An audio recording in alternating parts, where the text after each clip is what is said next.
Hunting for Answers is a production of the Black Effect Podcast Network and iHeartRadio. Welcome to Hunting for Answers, a true crime podcast. I'm your host, Hunter, and today we're delving into the disturbing case of a young woman who mysteriously vanished while walking on her way home. A 19-year-old student at Peru State College went out for a night of fun in December 2010. But what began as a simple party night quickly turned into a mystery that would haunt her family and the community for years. This is the story of Tyler Marie Thomas. December 3rd, 2010.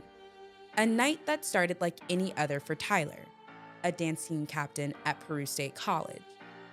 She went out to a party, seeking a fun night out with friends. But little did she know, her night would soon take a dark turn. Tyler allegedly got into an argument with her best friend at the party and was asked to leave. She was last seen walking toward the water tower near her dorm, which was just a couple hundred feet away. However, she never made it back. By 3 a.m., Tyler was reported missing. During that time, she had sent a disturbing text message to a friend saying she didn't know where she was. Tyler wasn't wearing a coat, and the temperatures had dropped below freezing that night, making finding her all the more urgent. Witnesses reported that Tyler had been drinking heavily that night, shots of tequila and beers, and it became clear that something had gone terribly wrong.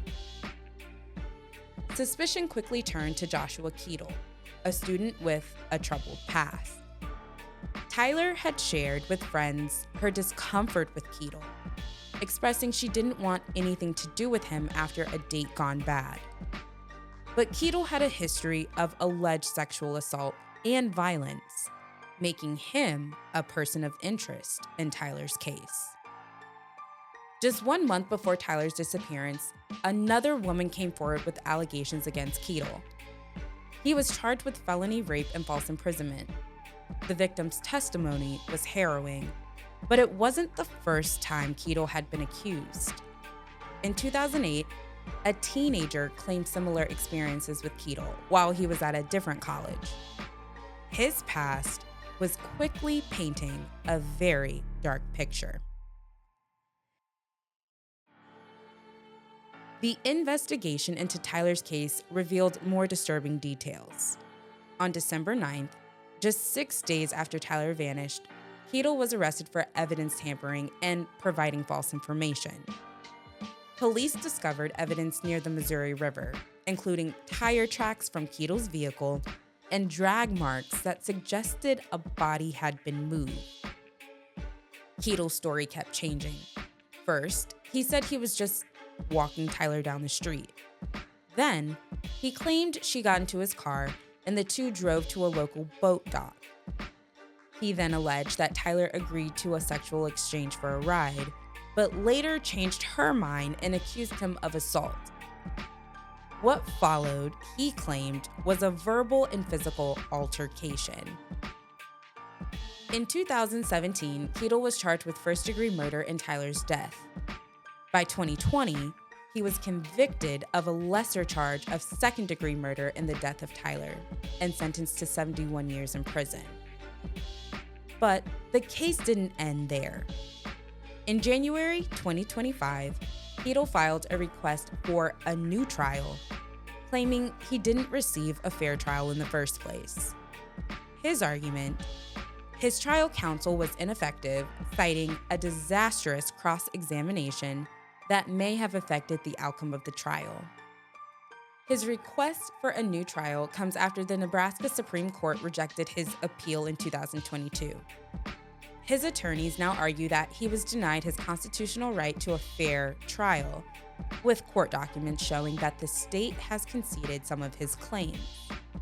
Still, the question remains, will Keetle be granted a new trial?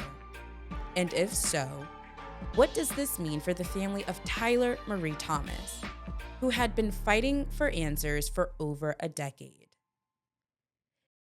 It's reported that in 2011, while still in prison, Heedle allegedly boasted to a fellow inmate that Tyler's body would never be found. This chilling confession only added to the growing suspicion that he knows exactly where Tyler is located. However, till this day, her remains have never been recovered. At the time she vanished, Tyler Marie Thomas was 5 feet 5 inches tall and weighed 140 pounds with dark brown hair and brown eyes. She had several piercings, including in her lip, ears, and her right eyebrow. She was known to her friends as Ty and was last seen wearing a teal long-sleeve shirt, dark green sweatpants, earmuffs, and a black scarf. My thoughts and prayers go out to the family and friends of Tyler Marie Thomas. Anyone with information about Tyler's case should contact the Nemaha County Sheriff's Office. Their contact information can be found in the description box below. As we wrap up this episode, don't forget to hit the follow button to stay updated on this case and others like it. Also, be sure to subscribe to Hunting for Answers on YouTube and stay connected with us on Instagram and TikTok. Thank you so much for joining us on another episode. Until next time.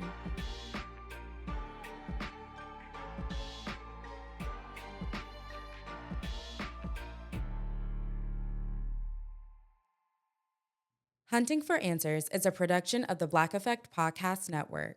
For more podcasts from the Black Effect Podcast Network, visit the iHeartRadio app, Apple Podcasts, or wherever you listen to your favorite shows.